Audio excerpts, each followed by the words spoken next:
It is being filled by the present company that is operating now. You are refilling it now? Yes. Where is the example of it? You can go to that Complementary mining framework to a much more rationally ordered, organized mining. Yes, on stream. This is what these are the core in all the states of Nigeria, in all the local governments. That's a very powerful analogy. Yes, we have to have a big job in our hands. We must increase the level of beneficiation and processing locally.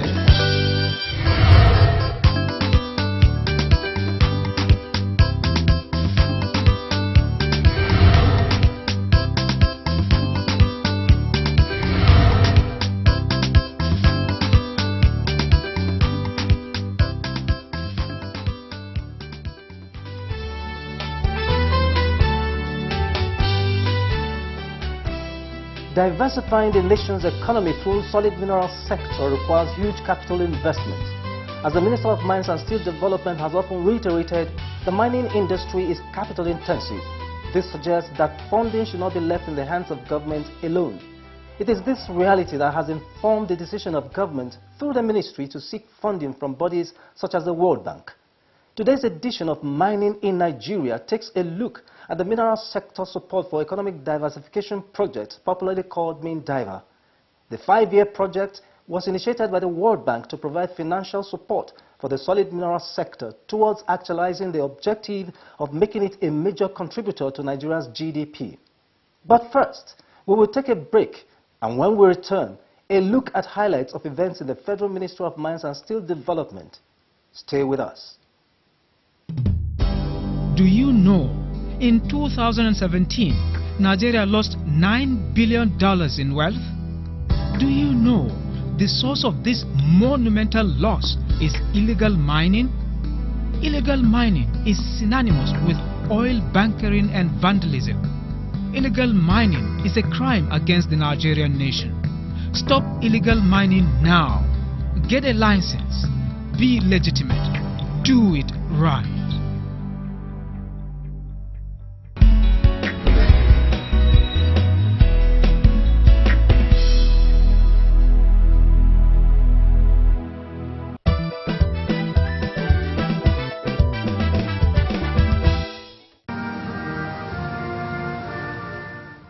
The Australian government has offered a hand of support to Nigeria towards developing its solid mineral sector through human capacity building for improved productivity.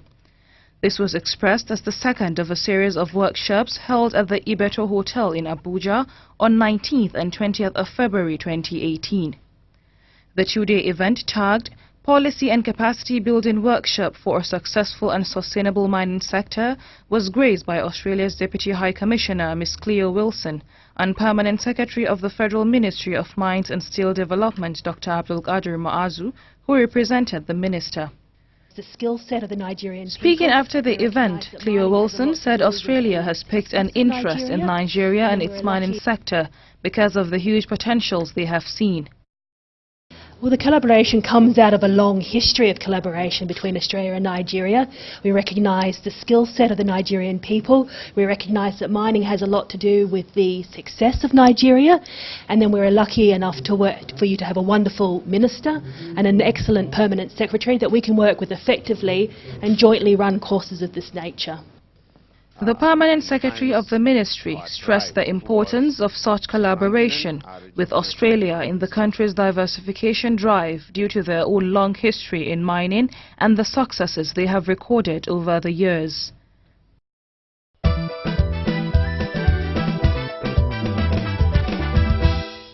We are doing this in the interests of the country. To further drive its capacity building agenda, the Ministry of Mines and Steel Development, through the World Bank Mineral Sector Support for Economic Diversification MINDIVA project, has organized an advanced course on Nigerian Mineral Resources Decision Support System. The workshop, targeted at concerned staff across 11 ministries and agencies, is aimed at growing the capacity of workers to provide authentic information in a web-based decision support system that would help potential investors analyze solid minerals in any part of the country. I urge you, please to attend this training very conscientiously. It's good for you, it's good for the nation. So I wish you well, and it is my pleasure to declare this training open. While stating that Nigeria is blessed with enormous solid minerals, the chief facilitator of the training, Shafiq Ahmed, said finding credible information about the location, quantity and quality of such minerals has, however, been a challenge for many years. People are interested to know what is where. Nigeria is having a long history. There is a lot of work has been done by the Nigerians. There is a wealth of data generated, but unfortunately those data are lying in different departments. Some of the data are in digital format, some of the data are still in hard copy format, and it is not easily accessible to all. Our objective is to bring the data from different sectors, different industry to a common platform and make it available for the entire world, so that people can see the potential available in this sector in this country. And once people get attention, then we have a plan to give them right information at the right time. This is certainly going to make this data visible to the rest of the world. Participants at the event expressed satisfaction with the exercise, stressing that it will go a long way in boosting the investment portfolio of Nigeria. It will bring in investors, and it will be easy for them to find out, if I invest in this area of the country, will I have a good road? Will it be possible for me to take what I'm getting out of the country, or will it take a long process? How much will it cost me? And it will now help the transports to understand that, okay, at this particular area, we need to have a road, a railway, or a seaport. No data, no information. When you don't have a reliable data, then you have a problem. And that is one of the things that we are gathering here, that all the data we are having in Nigeria should be integrated and be able to use to produce what is worth it in Nigeria. Because if you are producing a data and there is no control, at the end of the day you discover that all the data will be useless, and millions of naira must have been invested into this data. And at the end of the day, Nigeria will have no gain from what we have invested money into. So, and that is the reason why this type of work has come, that number one, the work will not be duplicated. Number two, we will be able to control what we are having. And number three, it will be accessible to the investors.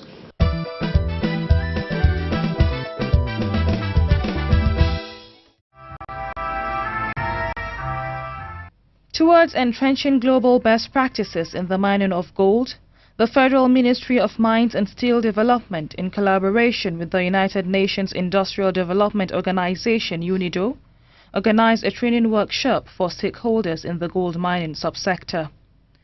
The workshop was tagged Data Gathering for the National Comprehensive Analysis of the Artisanal and Small-Scale Gold Mining Sector to support the development and implementation of a roadmap and reduce mercury emission and releases in Nigeria. In his goodwill message, the Permanent Secretary of the Ministry of Mines and Steel Development, Dr. Abdul Qadir Muazu, said the workshop is in line with the Minamata Convention on Mercury that seeks to address the indiscriminate use of mercury and its adverse effects on human health and the environment. I'm aware will benefit the ministry in terms of accurate data generation and support our policy review initiative. More importantly, it will be part of a program aimed at developing our national action plan on the reduction of the use of mercury and other mercury compounds in Nigeria in accordance with the provision of Article 7 of the Minamata Convention on Mercury, which Nigeria is signatory to. President of the Miners Association of Nigeria, Alhaji Shehu Sani, said that the need for enlightenment in the sector, especially among small-scale miners, cannot be overemphasized, especially as some of the artisans are ignorant of the hazards involved. We are happy that UNIDO and the ministry are felt as a matter of responsibility to create awareness on the danger posed by mercury. My appeal is this: while we are trying to do away with mercury, I wish we could have an alternative so that, because the reality is this, these people must continue to work to survive. And until there are options for the use of mercury, it is not likely that they will stop using mercury in goat extraction. Representative of UNIDO at the event, Mr. Yomi Banjo, said amongst other things that UNIDO seeks to popularize non-mercury extraction processes in Nigeria. He expressed the readiness of UNIDO to provide financial and technical assistance while promoting regional cooperation between countries for stricter border control. And alternative technologies that are environmentally, technically, socially and economically viable. We are actually encouraging a regional cooperation between countries. For example, the ECOWAS countries, West African countries can decide to come together and look at how can we tackle the issues of border controls. Because majority of the time we find out that this mercury that are used in many of the countries are not actually sourced by the citizens of those countries, but by foreigners coming in through porous borders into the countries. Mr. Patrick Ojeka, Director of Artisanal and Small-Scale Miners, Ministry of Mines and Steel Development, was also on ground to oversee activities at the workshop, as well as address some of the issues. The execution of this exercise will enable the provision of the following information that will form part of the NAP mercury reduction document: scope of mercury use, inventory and quantities of mercury, assessment of the health impact, baseline consumption, as well as formalization. The project is very important to the Ministry of Mines and Steel Development because of not only its contribution to the development of the NAP project, but also essential data that will aid the ministry in formulating policies. The training sessions were facilitated by key experts in mining, environmental safety, geology, research and data gathering.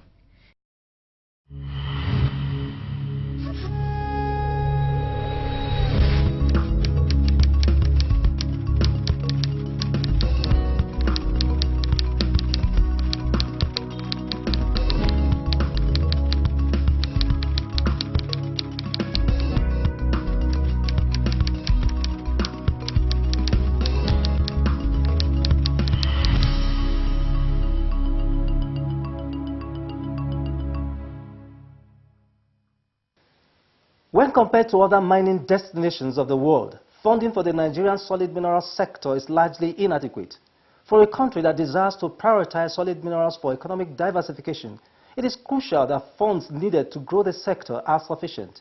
This is where financial support like the World Bank Mine Diver project comes into the picture. On the issues today, we shall be examining what the Mine Diver project is, its implementation amongst other things. Don't go away.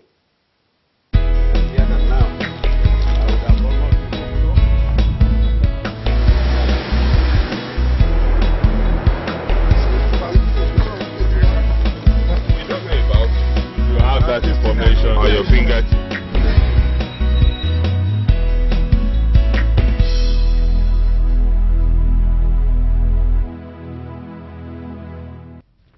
Nigeria is blessed with abundant solid mineral resources. So rich is this endowment that no state of the Federation is without one form of mineral deposit. Towards this end, the Buhari administration is committed to turning this potential to an alternative revenue source for the country.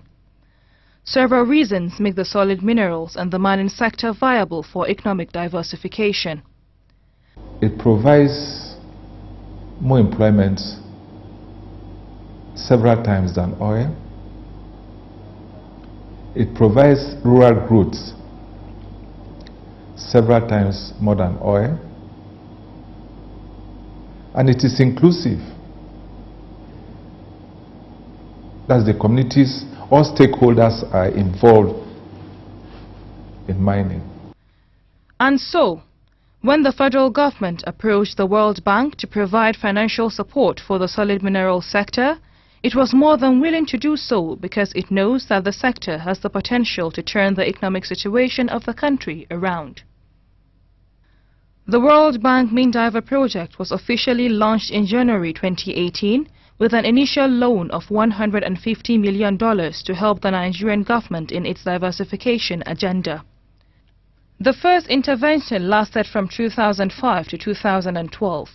It saw to the passage of the Minerals and Mining Act, promulgation of mining regulations in 2011, capacity building of staff from the Ministry, Mining Cadastre Office and the Geological Survey Agency. The Mindiver project, which is the second in series of intervention programs, is primarily geared towards growing the sector so that it can compete favorably with other mining jurisdictions around the world. The Nigerian government is taking diversification very seriously. Unfortunately, the minerals industry is one of the non-oil growth areas that has been selected. So Mindiver is set out to diversify the economy, and increase the non-oil contribution, or even specifically the mining contribution to the national economic growth through still looking at the institutions, grow the institutions, through exploration, through setting out strategies that will rapidly grow the industry. One major component of the Mindiver project is the establishment of a strong foundation for the development of mining in Nigeria. This involves generation of adequate geological data, strengthening institutional capacity and governance structure, and carrying out exploration activities. The Mindiver project also has a proof of concept program that it is running to further help the development of solid minerals exploration and exploitation. The proof of concept is that an investor, Nigeria or local, has done some work. Say an investor has discovered an iron ore deposit, and he has spent a lot of money to develop this deposit, and he's stranded somewhere. This project will assist the investor through the proof of concept program to take it to a stage that banks can come in. Other investors will be attracted to invest in the project. Another major focus of the Mindiver project is the solid minerals downstream sector towards import substitution. This is because Nigeria loses billions of naira to the importation of minerals it can easily produce. Why should Nigeria, for example, import kaolin for industries, for shoes, for glass making and all that? So this project is looking at industrial minerals for import substitution, and we are proceeding to draw up a roadmap which will be implemented in the next few months on producing industrial minerals for local consumption, so that Nigeria will stop importing industrial minerals. It will encourage great jobs for the youth. It will encourage local industries, to boom, because they are going to get these things cheaper. Apart from the immediate funding Nigeria is getting from the Mindiver project, there are long-term benefits derived from working with the World Bank. Experience gained, as well as boosting investor confidence are some of them. We have a laboratory in Kaduna that analyzes minerals And it has been there. But you cannot show the results from this laboratory to any international investor, because nobody knows the laboratory. It is not accredited.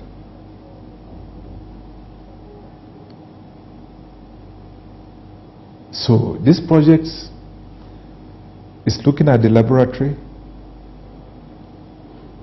and will bring an international laboratory managers to partner with them, to nurture them, and give that confidence to investors. And it goes all along the value chain. The MinDiver project is a support for economic diversification which has a lifespan of 5 years. At the end of this period, the sector is expected to be on a sure course towards delivering on the objectives. The $150 million provided by the World Bank may not necessarily make for the entire financial deficit of the sector, but it definitely provides a solid footing, especially for research, development, capacity building and exploration activities in the country. The ministry is confident that with more support like this, Nigeria will be on the path towards financial prosperity using the mining industry. It's time to unveil our stakeholder for the week. Who are there and how important are their activities in the entire mining ecosystem in Nigeria? Stay with us. Our core mandate is to develop their capacity. So I think we are ready to work with the ministry. Transparency and accountability is being brought into mining. One of the ways we can increase the non-oil export revenues.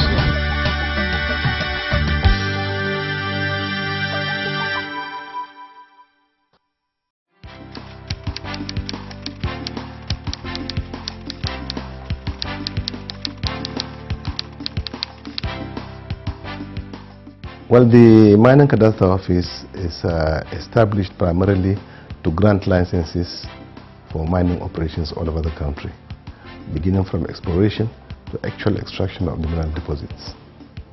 So primarily our function is to grant licenses for mining operations.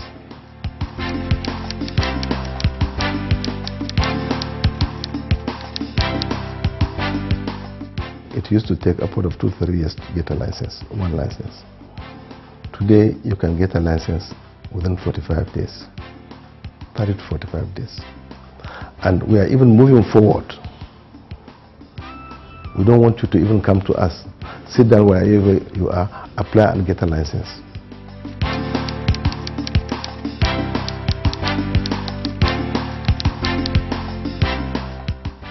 The more licenses we issue, the more revenue is generated, and of course the monitoring has to, we are also doubling on our monitoring activities, and as I told you earlier on, the revenue we are generating here, even though I said we are not a revenue generating agency, but from the monies we get through fees and rates, you find that we have within a couple of 3 years, our revenue went from 600 and something million to over 2 billion.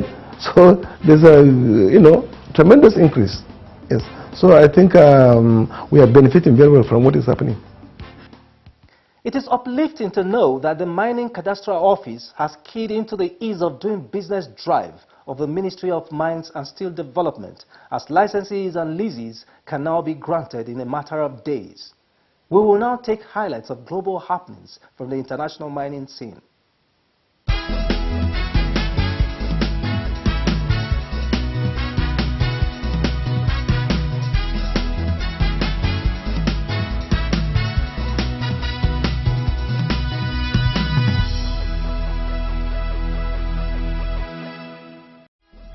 Copper futures trading on the COMEX market in New York fell the fourth straight session, 28 February, on fresh doubts about the strength of the economy in top consumer China. Copper for delivery in May slumped 1.8% to a low of $3.1295 a pound, $6,900 a ton, down more than 5% so far this year. Vale executives told investors last week that Samarco iron ore mine in Brazil is likely to resume operations before the end of the year or early 2019. Samarco Mineracao, a Vale BHP joint venture, ceased operations in November 2015 following a deadly tailing dam burst. Scotland will soon have its first commercial gold and silver mine after authorities unanimously approved Scots Gold Resources' application for the development of its Connaught project. Scots Gold Resources envisages an underground mine with a capacity of 12,000 ounces of gold annually for up to 17 years. The South African mining industry welcomed the appointment of Gwede Mantashe as the new Minister of Mineral Resources by President Cyril Ramaphosa. The new minister has been described as having sound and fundamental knowledge of the industry and an extremely tough negotiator, as demonstrated when he was the General Secretary of the National Union of Mine Workers. I hope you have gained as much insight as I have into the activities and efforts of the Federal Ministry of Mines and Steel Development towards making Nigeria a preferred mining destination in the world. Indeed, the nation is moving closer towards shared mining prosperity, and we enjoin you to be a part of it. Enjoy the rest of your week.